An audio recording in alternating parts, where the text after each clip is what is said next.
Let's start with the Amstel Gold Race. Where else have you ever seen a race like that in your life? Mathieu van der Poel with the most extraordinary victory, chasing back on after it looked like, well, for all the world, he didn't have a chance chasing back onto Julian Alaphilippe and Jakob Fuglsang, who had got away out front. It looked like it was going to be a straight shootout between the two for the win. And he somehow managed to find this strength of reserve, having chased back on to then almost lead out, act as his own lead out, let out the guys behind him, then left them behind, jumped across after Kwiatkowski had sort of leapt ahead of him as well, took them all on for the win. And he's just this monster who sort of drove himself across the line. There's absolutely no stopping him. I mean, he's just impressed us every week the last couple of weeks. And I think the other riders should be thankful he didn't ride Paris-Roubaix, because I'm sure he'd have been up there for that as well. He is the hottest property in cycling at the moment, other than Alaphilippe. I would say he's a bigger potential. It's weird to call him a potential because he's already winning these big races, because you just still don't consider him. You consider his potential is massive. The weird thing is with him, I find, is that you watch that sprint today and he's like he's grown up on the track as well.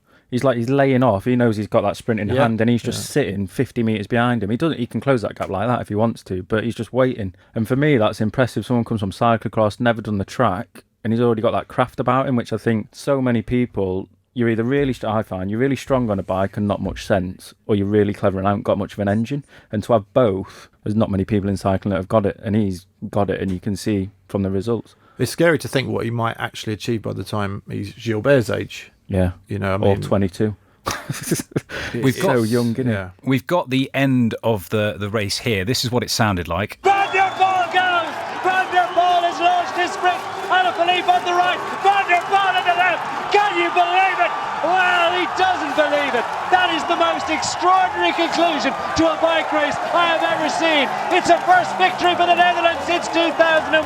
They're going to go absolutely mental. It's victory in Amstel Gold from Mathieu van der Poel. Here's a question for you then, chaps. If you're Dave Brailsford and you can sign one of Mathieu van der Poel or Julian Alaphilippe, in this hypothetical, you can't, with Sky's infinite resources, sign both. You have to pick one. Who do you pick? If you're Dave Brailsford, you get your money bag out and take both of them. But you can't do that in this hypothetical. You have Dave to can pick do one. what he likes, because he's Dave and he can walk on water. This is the man who put his hand down the toilet and pulled out chocolate.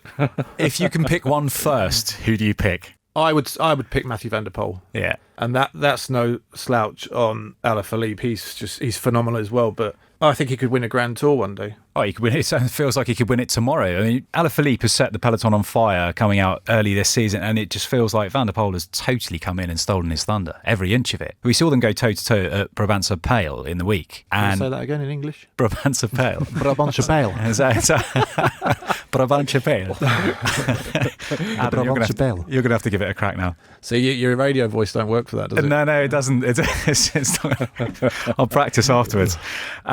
He's been a monster. He's been an absolute phenomenon, rarely seen before, right? Yeah, I just think he's better at sprinting than Alaphilippe. That's all it is. He can climb. I don't think he'll be able to do the long climbs as well as Alaphilippe, but everything else, he's better than him at short climbs, faster climbs. He's better than him than Alaphilippe. So the races that he's done so far, I've just favoured him more than Alaphilippe sort of style, I'd say. It's sort of a little bit sad to think that they both may end up at Ineos, Sky Ineos, yeah. Because you can still call them Sky today. It's like a bit like Man City, isn't it, in football? You know, they've got the best. Like, it's nice having this spread of riders. But it's like you and Froome.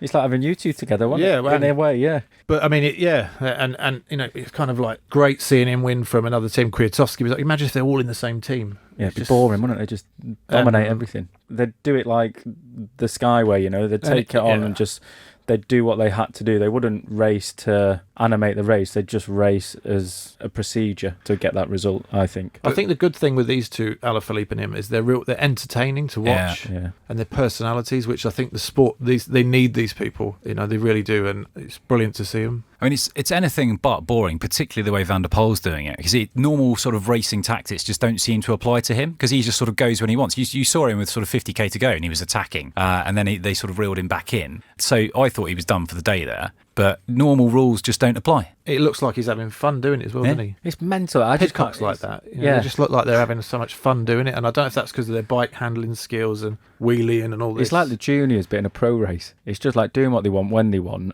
and doing it with ease. And I think, like I said before, you don't realise how hard these races are when you watch it on telly. They are going full gas all day, and he's just jumping around like no one's business. It's mental. It's like when he did Flanders. He went up when he was chasing on 40 seconds quicker than the peloton. It's just mental. You don't see it on TV how fast or hard he's going, but to do that, he's got to average like 500 watts for 5 minutes. And he's world cyclocross champion as well. Well, this is it. Do we think everyone's going to go and have a bit of cyclocross in the off-season? Someone said the other day he's going to do the mountain bike at the next Olympics. Well, he's European cross champ, world cross champ, Dutch champ, European mountain bike champ, Dutch road champ, all in the same year. The only thing he's not is world road champ, which he can be at the end of the year as well. Yeah. Mental.